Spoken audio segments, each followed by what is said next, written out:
बच्चों, आज हम पढ़ने जा रहे हैं चैप्टर नंबर 8 कंप्यूटर युग, यानी कंप्यूटर का युग कैसा है। आज के युग में कंप्यूटर जीवन के हर क्षेत्र में मनुष्य की सहायता कर रहा है।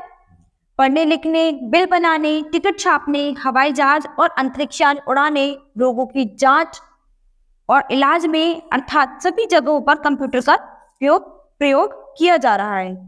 यानी आज के टाइम में आप देखेंगे कि आप हर जगह कंप्यूटर का प्रयोग हो रहा है, चाहे वो पढ़ने लिखने में हो, बिल काटने में हो, टिकट छापने में हो, हवाई जहाज चलाने में हो, अंतरिक्षयान उड़ाने में हो, या फिर किसी रोगों की जांच या इलाज करने में हो। और बहुत सारी जगह ऐसी है जिसमें कंप्यूटर का प्रयोग आज के समय में किया जा रहा है। कंप्यूटर बहुत तेजी से ठीक ठीक गणना करता है। इसे हिंदी में संगणक के नाम से जाना जाता है। यानी ये बहुत जल्दी से और बिल्कुल ठीक गणना करता है और इसे हिंदी में संगणक के नाम से जाना जाता है। कंप्यूटर मनुष्य द्वारा बनाई गई एक ऐसी मशीन है जिसमें अनेक प्रकार की जानकारी एकत्र कर रखी जा सकती है। ये मनुष्य के द्वारा बनाई गई एक ऐसी मशीन है जिसमें बहुत सारी जानकारियों को हम इकट्ठा करके एक साथ रख सकते हैं। आवश्यकता पड़ने पर कंप्यूटर सभी जानकारी एवं सूचना को किसी भी समय प्रस्तुत कर सकता है। अन्य बहुत सी मशीनों की तरह कंप्यूटर भी बिजली से ही चलता है। यानी जब हमें जरूरत पड़ती है तो कंप्यूटर से ये सूचनाएं, ये जानकारियां हम किसी भी समय कैसे भी प्रस्तुत कर सकते हैं। बाकी सभी मशीनों की तरह कंप्यूटर जो है वो भी बिजली से ही चलता है। कंप्यूटर मनुष्य का एक आज्ञाकारी सेवक है जो दिन रात अथक परिश्रम करता है। आराम करने की इसे आवश्यकता भी नहीं होती, लेकिन मनुष्य की इच्छा के बिना यह अपने आप कुछ भी नहीं कर सकता। यानी ये एक ऐसा आज्ञाकारी सेवक है जो दिन रात हमारे लिए पूरा परिश्रम करता है, बहुत काम करता है, लेकिन इसे आराम करने की कोई भी आवश्यकता नहीं होती। लेकिन ये मनुष्य की इच्छा के बिना कुछ भी नहीं कर सकता। कंप्यूटर को मनुष्य के तांत्रिका तंत्र की तरह माना जा सकता है। मनुष्य के तांत्रिका तंत्र में मस्तिष्क तथा ज्ञानेंद्रियां होती है। अंतर बस इतना है कि मनुष्य स्वयं नई नई बातों पर विचार कर सकता है, जबकि कंप्यूटर उसी सूचना का विश्लेषण करता है जो उसमें मनुष्य द्वारा भरी जाती है। तो यानी कंप्यूटर जो है वो मनुष्य के एक तंत्रिका तंत्र की तरह माना जा सकता है। मनुष्य के जो तंत्रिका तंत्र में मस्तिष्क और ज्ञानेंद्रियां जो भी है, तो उन दोनों में केवल इतना अंतर है कि मनुष्य जो है स्वयं नई नई बातों पर विचार कर सकता है। यानी अगर हम किसी बात पर विचार करते हैं तो हम खुद अपना माइंड यूज करेंगे और खुद अपनी नई नई बातों को सोचेंगे। लेकिन कंप्यूटर में कितना डिफरेंस है, कंप्यूटर हमारी सूचनाओं का विश्लेषण करता है। यानी जो भी हम उसे सूचना देंगे या जो भी उसके अंदर भरेंगे वो उसका विश्लेषण करके हमें जवाब देगा। हमारी 5 ज्ञानेंद्रियां आँख, कान, नाक, जीभ और त्वचा बाहरी संवेदना को प्राप्त कर उसे मस्तिष्क तक पहुंचाती हैं। यानी ये जो चीजें हैं हमारी आँख, कान, नाक, जीभ और त्वचा, ये हमारे मस्तिष्क तक, इनकी जो संवेदना है वो हमारे मस्तिष्क तक जाती है, जिससे हमें हर चीज का आभास होता है। यानी आंखों से हम देख पाते हैं, यानी अपनी आंखों पर जोर लगाते हैं मस्तिष्क के द्वारा तो हम देख सकते हैं। कानों से सुन सकते हैं, नाक से सूंघ सकते हैं, जीभ से बोल सकते हैं, और त्वचा जो है वो हमारी स्किन होती है जो मनुष्य शरीर के ढांचे को ढक कर रखती है।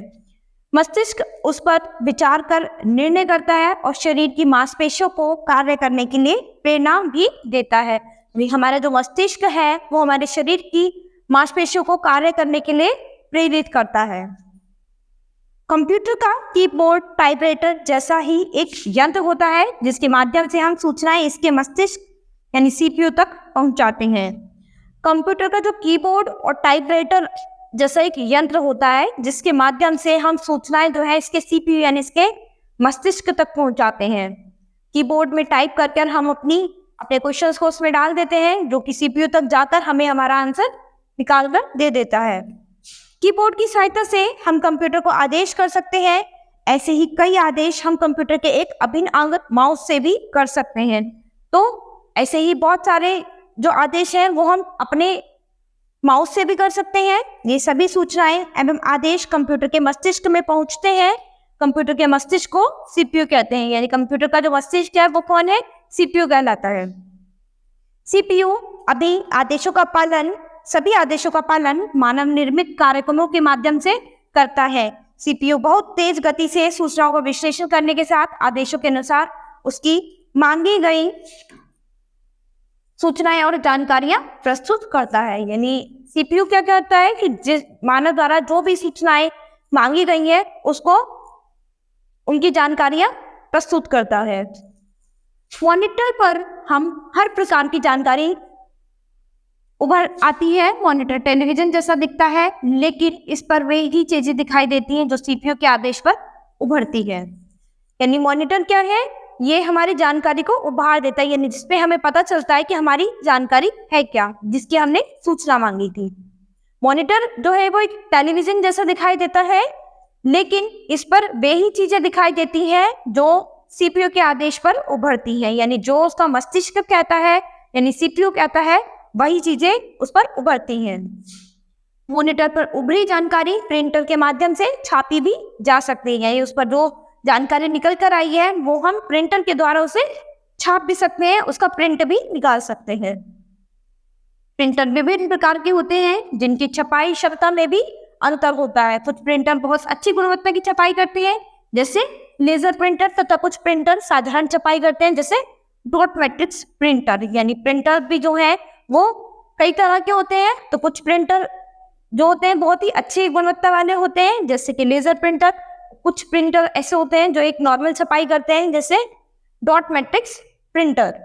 क्या आप जानते हैं कि यह पुस्तक भी प्रिंटर से ही छपकर तैयार हुई है? तो क्या आप ये जानते हैं कि ये जो पुस्तक आपके सामने है ये भी प्रिंटर से ही छपकर तैयार हुई है? आपको ये जानकर आश्चर्य होगा कि पुराने जमाने के कंप्यूटर आज के कंप्यूटरों से भिन्न थे। यानी जो आज के जमाने में कंप्यूटर है वो पुराने कंप्यूटर से बहुत ज्यादा डिफरेंट थे, बहुत ही अलग थे। पहले कंप्यूटर बहुत बड़े बड़े होते थे जो एक कमरे के बराबर स्थान घेरते थे, साथ साथ उनके कार्य करने की शक्ति भी कम होती थी।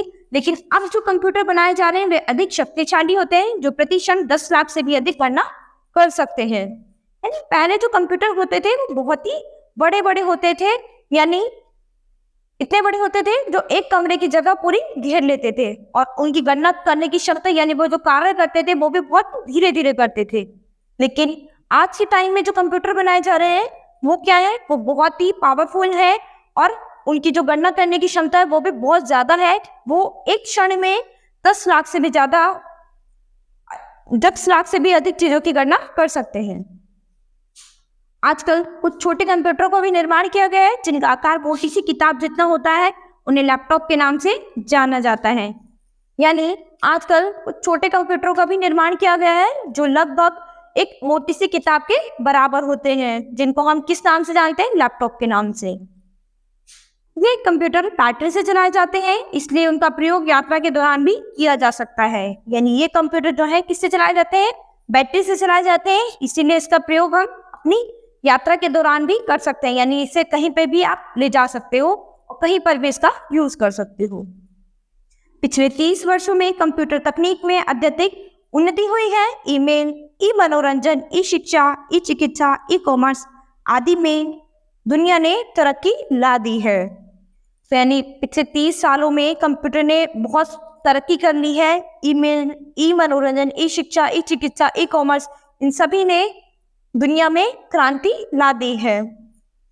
आजकल यंत्र मानव अर्थात रोबोट भी बनाए जाते हैं। यानी आजकल रोबोट भी बनाए जा रहे हैं। जिन स्थानों पर तापमान बहुत अधिक या बहुत कम हो, जहाँ साधारण आदमी के लिए रहना या काम करना असंभव हो, वहाँ यंत्र मानव यानी रोबोट नामक कंप्यूटर संचालित मशीनें ही काम करती है। यानी कुछ जगह ऐसी है जहाँ पर तापमान बहुत अधिक है या फिर तापमान बहुत कम है, तो ऐसी जगहों पर साधारण आदमी जो है उसके लिए रहना पॉसिबल नहीं है। तो यहाँ पर क्या किया जाता है, यहाँ पर यंत्र मानव यानी रोबोट नामक कंप्यूटर संचालित मशीनों द्वारा काम कराया जाता है। कार्टून फिल्में बनाने में तो कंप्यूटर ने कमाल ही कर दिया है। इसकी सहायता से बहुत कम लागत और समय में तरह तरह की कार्टून फिल्में बनाई जा सकती हैं। यानी कार्टून बनाने में तो कंप्यूटर ने बहुत ही कमाल कर दिया है।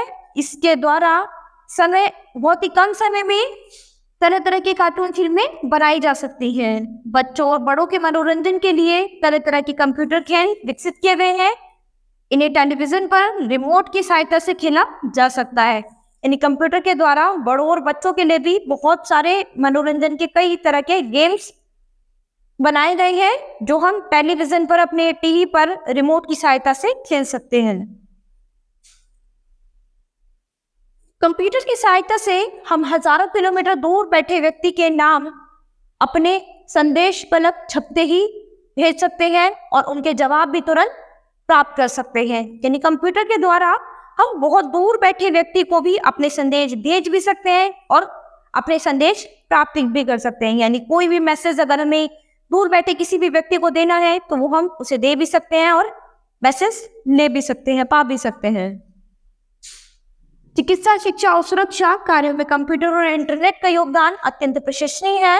यानी चिकित्सा के क्षेत्र में, शिक्षा के क्षेत्र में और सुरक्षा के क्षेत्र में कंप्यूटर और इंटरनेट का जो योगदान है वो बहुत ही अच्छा है। संक्षेप में हम कह सकते हैं कि आज के युग में कंप्यूटर के बिना हम अपूर्ण हैं। यानी अगर संक्षेप में ये बात एक लाइन में हम कहते हैं तो हम ये कह सकते हैं कि आज के युग में हम कंप्यूटर के बिना बेकार है, यानी हम अधूरे हैं। मॉनिटर पर हर प्रकार की जानकारी उभर आती है। मॉनिटर टेलीविजन जैसा दिखता है लेकिन इस पर वही चीजें दिखाई देती हैं जो सीपीयू के आदेश पर उभरती हैं। यानी मॉनिटर पर केवल वही चीजें दिखाई देंगी जो सीपीयू के आदेश पर उसमें उभर कर आती है। मॉनिटर पर उभरी जानकारी प्रिंटर के माध्यम से छापी भी जा सकती है। प्रिंटर विभिन्न प्रकार के होते हैं जिनकी छपाई क्षमता में भी अंतर होता है। कुछ प्रिंटर बहुत अच्छी गुणवत्ता की छपाई करते हैं जैसे लेजर प्रिंटर, या कुछ प्रिंटर साधारण छपाई भी करते हैं जैसे डॉट मैट्रिक्स प्रिंटर। क्या आप जानते हैं कि यह पुस्तक भी प्रिंटर के माध्यम से छापी गई है? तो यानी क्या आप ये बात जान सकते हैं कि ये जो पुस्तक है वो भी एक प्रिंटर के माध्यम से छापी गई है। तो जो भी हमारे मॉनिटर पर चीजें आती है वो हम प्रिंटर के माध्यम से छाप सकते हैं।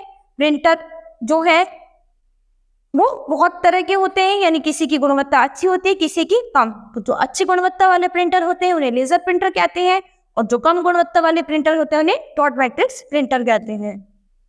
आपको यह जानकर आश्चर्य होगा कि पुराने जमाने के कंप्यूटर आज के कंप्यूटरों से भिन्न थे। पहले कंप्यूटर बहुत बड़े बड़े होते थे जो एक कमरे के बराबर स्थान घेरते थे, साथ साथ उनके कार्य करने की शक्ति भी कम होती थी। लेकिन अब जो कंप्यूटर बनाए जा रहे हैं वे बहुत अधिक शक्तिशाली होते हैं, प्रतिशत 10 लाख से भी अधिक गणना कर सकते हैं।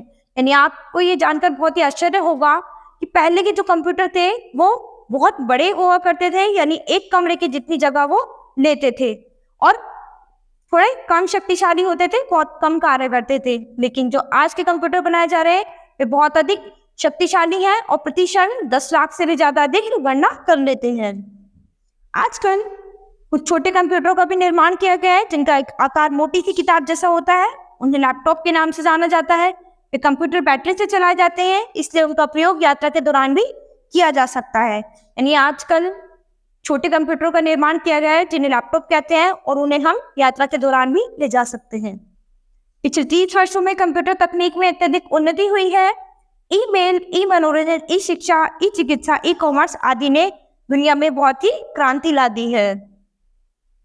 आजकल यंत्र मानव अर्थात रोबोट भी बनाए जाते हैं जिन स्थानों पर तापमान अधिक या कम पाया जाता है, जहां साधारण आदमी के लिए रहना या काम करना असंभव हो, वहां यंत्र मानव यानी रोबोट नामक कंप्यूटर संचालित मशीनें ही काम कर सकती हैं। यानी आजकल कुछ रोबोट भी बनाए जा रहे हैं। तो जिन जगहों पर तापमान कम या ज्यादा होता है तो वहां पर मानव का रहना बहुत ही मुश्किल है, तो वहां पर रोबोट द्वारा रोबोट संचालित मशीन को भेजकर वहां पर काम कराया जा रहा है। कार्टून फिल्में बनाने में तो कंप्यूटर ने कमाल ही कर दिया है। इसकी सहायता से बहुत कम लागत और समय में तरह तरह की कार्टून फिल्में बनाई जा सकती हैं। यानी कार्टून बनाने में कंप्यूटर ने एकदम कमाल कर दिया और इसकी सहायता से बहुत ही कम समय में कार्टून फिल्में बनाई जा सकती हैं। बच्चे और बड़ों के लिए मनोरंजन के लिए तरह तरह के कंप्यूटर खेल विकसित हो गए हैं। इन्हें टेलीविजन पर रिमोट की सहायता से खेला जा सकता है। कंप्यूटर की सहायता से हम हजारों किलोमीटर दूर बैठे व्यक्ति के नाम अपने संदेश पलक झपकते ही भेज सकते हैं और उनके जवाब तुरंत पा सकते हैं। यानी कंप्यूटर की सहायता से हम बहुत दूर बैठे व्यक्ति को अपने संदेश या मैसेज भेज भी सकते हैं और प्राप्त भी कर सकते हैं। चिकित्सा, शिक्षा और सुरक्षा कार्यों में कंप्यूटर और इंटरनेट का योगदान अत्यधिक प्रशंसनीय है। तो यानी चिकित्सा के क्षेत्र में, शिक्षा और सुरक्षा के क्षेत्र में कंप्यूटर और इंटरनेट का योगदान बहुत ही सराहनीय है। संक्षेप में हम कह सकते हैं कि आज के युग में कंप्यूटर के बिना हम अपूर्ण हैं। तो यानी अगर हम संक्षेप में एक बात बोलें तो वो यही है कि आज के युग में हम कंप्यूटर के बिना अधूरे हैं। यानी आज का युग जो है वो कंप्यूटर का युग है। कंप्यूटर के बिना हम बहुत सारी चीजें ऐसी हैं जो हम आसानी से नहीं कर सकते हैं, जो कि आप सभी जानते हैं। तो बच्चों, आज हमने ये कंप्यूटर के युग के बारे में यानी कंप्यूटर के बारे में जाना कि कंप्यूटर क्या है और इसका किस तरह से इस्तेमाल किया जा रहा है। तो ठीक है, अभी हम अपनी नेक्स्ट क्लास में नए चैप्टर के साथ मिलते हैं।